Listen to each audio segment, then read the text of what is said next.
सोडलं, हिंदुत्व सोडलं नाही. भारतीय जनता पक्ष म्हणजे हिंदुत्व नाही. राहुल गांधींनी काल नरेंद्र मोदी आणि अमित शहा यांच्या तोंडावर सांगितलं की हिंदुत्वाचा ठेका तुम्ही घेतलेला नाही मोदी, आणि भारतीय जनता पक्ष म्हणजे हिंदुत्व नाही. हिंदुत्वाची व्याप्ती, हिंदुत्वाचा विचार खूप मोठा आहे, जो तुम्हाला कधी समजलेला नाही. पंतप्रधानांनाही उभं राहून त्यांच्या प्रश्नाला सत्ताधारी पक्ष मोठा गोंधळात पाहायला मिळाला. त्यांचे मंत्री पहिल्या फळीतील टॉप 4 नेते उभे राहिले. 9 मंत्री, 1 गृहमंत्री आणि 1 अकेला सब पर भारी म्हणजे नरेंद्र मोदी, या सगळ्यांना काल राहुल गांधी भारी पडले. त्यांना वारंवार हस्तक्षेप करावा लागला.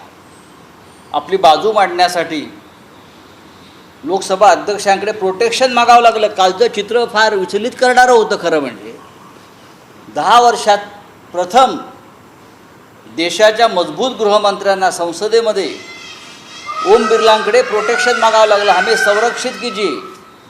कालपर्यंत ह्यांच्यापासून आम्हाला संरक्षण मागावं लागत होतं. एवढी यांची हुकुमशाही आणि दादागिरी होती.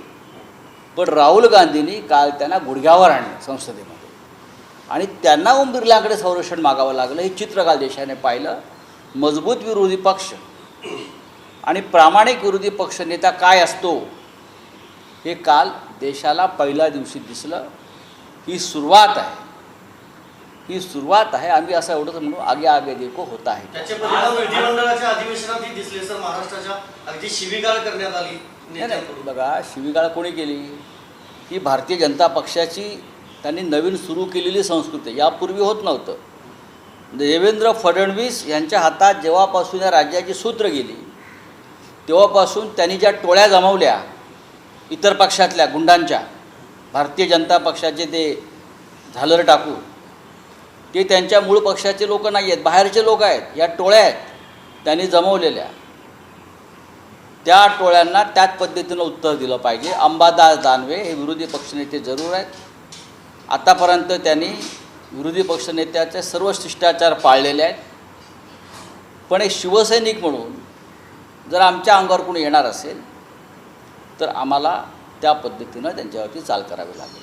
कोण आहेत हे लोक? फडणवीसांनी गोळा केलेले. यांना काय भाजपचा विचार माहिती आहे? यांना काय हिंदुत्व माहिती आहे? हे सगळे दलाल एजंट फडणवीसांनी गोळा केले आणि राज्य करायचा प्रयत्न केला. जे दिल्लीमध्ये तेच महाराष्ट्रात. ह्याच्यामध्ये देवेंद्र फडणवीस यांच्याबरोबर असलेला एकही माणूस हा खरा भारतीय जनता पक्षाचा नाही, त्या विचाराचा नाही. राष्ट्रपतींच्या अभिभाषणावर आज पंतप्रधान संबोधन करणार आहेत 4 वाजता संध्याकाळी. करू द्या ना. प्रश्न असा आहे की एरवी पंतप्रधान फक्त भाजपच्या खासदारांची बैठक घ्यायचे, आज अभिभाषणापूर्वी एनडीएच्या खासदारांची बैठक बोलवली. दुसरा पर्याय नाही त्यांच्यासमोर. एनडीएचं जे सध्या भजन चाललेलं आहे मोदींकडून, ते ऐकून आम्हाला आनंद होतो आहे आणि थोड्या गुदगुल्याही होत आहेत. त्यांना दुसरा पर्याय नाही. भारतीय जनता पक्षामध्ये मोदींच्या विरुद्ध कमालीची अस्वस्थता आहे. त्याच्यामुळे एनडीएच्या पाठिंब्याशिवाय, हे 2-4 जे प्रमुख पक्ष आहेत त्यांच्या पाठिंब्याशिवाय हे सरकार ते चालवू शकत नाही.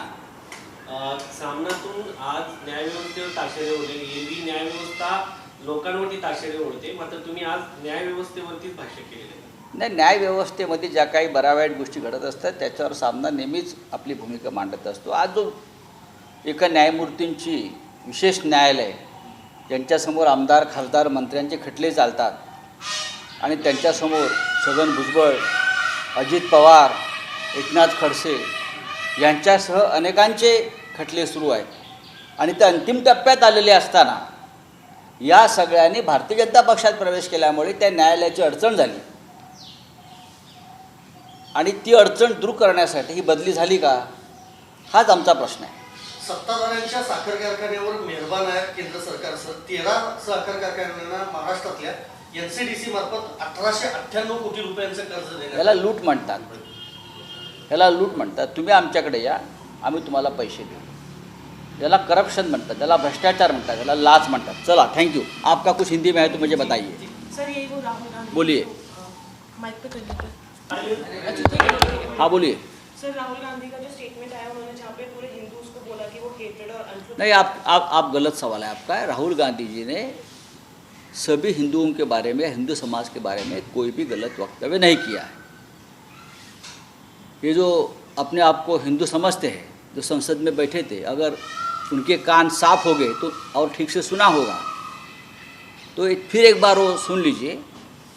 राहुल गांधी जी ने कहा है मोदी जी यानी हिंदुत्व नहीं और भारतीय जनता पार्टी यानी हिंदू समाज नहीं, हिंदू समाज